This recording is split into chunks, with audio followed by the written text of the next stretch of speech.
પરંપરા, પરિશ્રમ અને પ્રગતિ. પાનવડના દેશી પાપડની સાફલ્ય ગાથા. પરંપરાની સુગંધ અને પ્રગતિનો સ્વાદ. પાનવડની બહેનોએ હુડેલ સંસ્કૃતિને આપ્યું આત્મનિર્ભરતાનું નવું સરનામું. મિશન મંગલમ થકી હોળી માતાના પાપડ બન્યા આજીવિકાનું સબળ માધ્યમ. વારસાનું ગૌરવ અને આર્થિક પગભરતા સાથે પાનવડની 10 મહિલાઓએ શુદ્ધ દેશી પાપડના સ્વાદ સાથે બદલી પોતાની કિસ્મત. આદિવાસી સંસ્કૃતિના હોળી માતાના પાપડ હવે બન્યા મહિલા સશક્તિકરણનું પ્રતીક. દાંતાથી ઉમરગામ સુધીના આદિવાસી વિસ્તારમાં હોળીનો દંડ રોપાતા હોળી પર્વની તૈયારીઓ શરૂ થઈ જાય છે. હોળીના 15 દિવસ પહેલા હોળી માતાના પાપડ બનાવવાની પરંપરા છે. આ પરંપરા મુજબ આદિવાસી સમુદાયમાં હોળી માતાના પાપડ બનાવવા હુંડેલ નામની સામાજિક વ્યવસ્થા કરવામાં આવી છે. સૌ પ્રથમ ગામના પટેલના ઘરે હુંડેલ ટોળી હોળી માતાના પાપડ બનાવવાની શરૂઆત કરે છે. હુંડેલ ટોળી ઘરે ઘરે હોળી માતાના પાપડ બનાવે છે. આ પાપડમાંથી 5 પાપડ અલગ રાખવામાં આવે છે જે હોળી પૂજન માટે હોય છે. છોટાઉદેપુર જિલ્લાના કવાડ તાલુકાના પાનવડ ગામની હુંડેલ મહિલા સમૂહ 10 જેટલી બહેનોએ સંગઠિત થઈને નેજાધારી મિશન મંગલમ હેઠળ દેશી પાપડ અડદના પાપડનો ગૃહ ઉદ્યોગ શરૂ કર્યો. નેજાધારી મિશન મંગલમ ગૃહ ઉદ્યોગના સંચાલક પારુલબેન કોચલાએ જણાવ્યું હતું કે શરૂઆતમાં બહેનોએ દેશી પાપડ બનાવવાની 10 દિવસની તાલીમ આપવામાં આવી હતી. મહિલા ગ્રામ્ય સંગઠન દ્વારા આર્થિક સહાય મેળવીને આટા મિક્સિંગ મશીન ખરીદવામાં આવી. આજે આ મશીનની મદદથી બહેનોને દરરોજ આશરે 4 કિલો જેટલા શુદ્ધ અડદના દેશી પાપડ બનાવે છે. પાપડ બનાવવાની પ્રક્રિયા વિશે વાત કરતા પારુલબેન જણાવે છે કે સવારે 10 વાગે બહેનો આવી પાપડ બનાવવાનું કામ શરૂ કરે છે. લોટ ચાળીને તેમાં પાપડ ખાર અને મીઠું જેવા કુદરતી મસાલા ઉમેરીએ છીએ. આટા મિક્સિંગ દ્વારા લોટ બાંધી તેના યોગ્ય વજનના લુવા કરવામાં આવે છે. લુવા બન્યા બાદ તમામ બહેનો સાથે મળીને પાપડ વણી સૂર્યપ્રકાશમાં પાપડ સૂકવે છે. આ સૂકવાતા પાપડમાં પરંપરાની સુગંધ અને મહેનતનો સ્વાદ સમાયેલો છે. બહેનો શુદ્ધતાનું ખાસ ધ્યાન રાખે છે.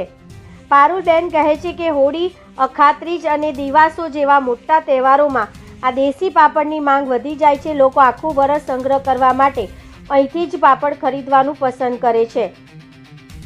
નેજાધારી મિશન મંગલમ ગૃહ ઉદ્યોગ દ્વારા તૈયાર થયેલા પાપડ ₹400 પ્રતિ કિલો અને ₹200ના 500 ગ્રામ લેખે વેચાય છે.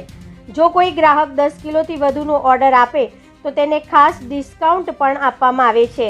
આ બહેનો છોટાઉદેપુર અને પાનવડ હાટ બજારમાં પણ પાપડનું વેચાણ કરે છે. હાટ બજારમાં ₹50 અને ₹100ના પેકેજમાં દેશી પાપડ વેચે છે. આમ આખું વર્ષ સ્થાનિક લોકોને દેશી પાપડ મળી રહે છે. આ ગૃહ ઉદ્યોગની બહેનોને દર 15 દિવસે તેમના પગાર ચૂકવવામાં આવે છે. 15 દિવસે મળતા પગારથી તેઓ બચત કરી આર્થિક રીતે પગભર બની છે. આદિવાસી સમુદાયની હુંડેલ પરંપરાને નવું સ્વરૂપ આપી બહેનો પગભર અને આત્મનિર્ભર બની છે. મારું નામ કુલચા પારુલબેન રુસ્તમકુમાર, ગામ પાનવડ, મંડળનું નામ નેજાધારી મિશન મંગલમ. અમે 10 દિવસની ટ્રેનિંગ લીધી હતી. મીટિંગ ભરી હતી અમે બધા બહેનો મળીને.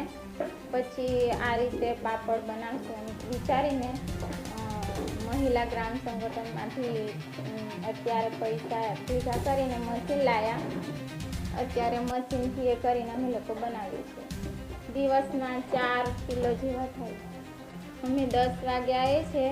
પછી લોટ ચાળવીને પછી એમાં બધું નાખવાનું, જે વરિયાળીને ખારો મીઠું જે નાખવાનું આવે છે નાખીને પછી લોટ મશીનમાં નાખીએ છીએ.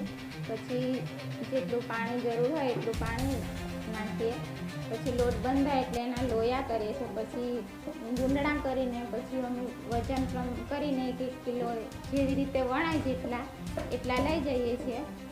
અને વણીને પછી ગ્રુપ બનાવી દઈએ કે આ બેન આ વણે પછી પેલા એ વારા પછી ઉપર નાખવા જઈએ અને તેની ઉપર સાડી પર નાખીએ છીએ પાથરીને.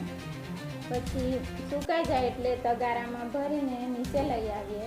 પછી ખોખામાં પેક કરીએ છીએ. જે બેનો પાપડ વણે છે એનું એક રજીસ્ટર બનાવી છે. એમાં બેનનું નામ અને કેટલા કિલો વણે છે એ લખીએ છીએ દિવસમાં. અને પછી 15 દિવસ પછી પેમેન્ટ થાય છે. પણ જો બેનને જરૂર હોય વચ્ચે તો પેમેન્ટ આપવામાં આવે છે. આ પાપડનું એવું મહત્ત્વ છે કે અમારે આદિવાસી લોકો છે જે છે એ તો હોળીમાં જ શરૂઆત કરે છે વણવાની, અને હોળીના તહેવારોમાં જે હોળી બાળે ને ત્યાંનું પૂજન કરે છે, પાપડ અડદના અને પાપડીનું પૂજન કરે છે. પછી એ તો તહેવારોમાં ખાતરી આવે, કંઈ દિવાસો આવે કે કોઈક મહેમાન આવેલા હોય એના માટે મૂકી પણ રાખે લાંબા સમય સુધી. આ અડદ જે બજારમાં વેચાણ આવે ને બહારથી પેકિંગ, એના કરતાં આ પાપડ સ્વાદિષ્ટ હોય. પેલા મિક્સવાળા ને આ ચોખ્ખા અડદના લોટના. અહીંયા જે પાપડ બને છે એના કિલોના 400 રૂપિયા, અને 500 લેવું હોય તો 200 રૂપિયા, અને જો વધારે પ્રમાણમાં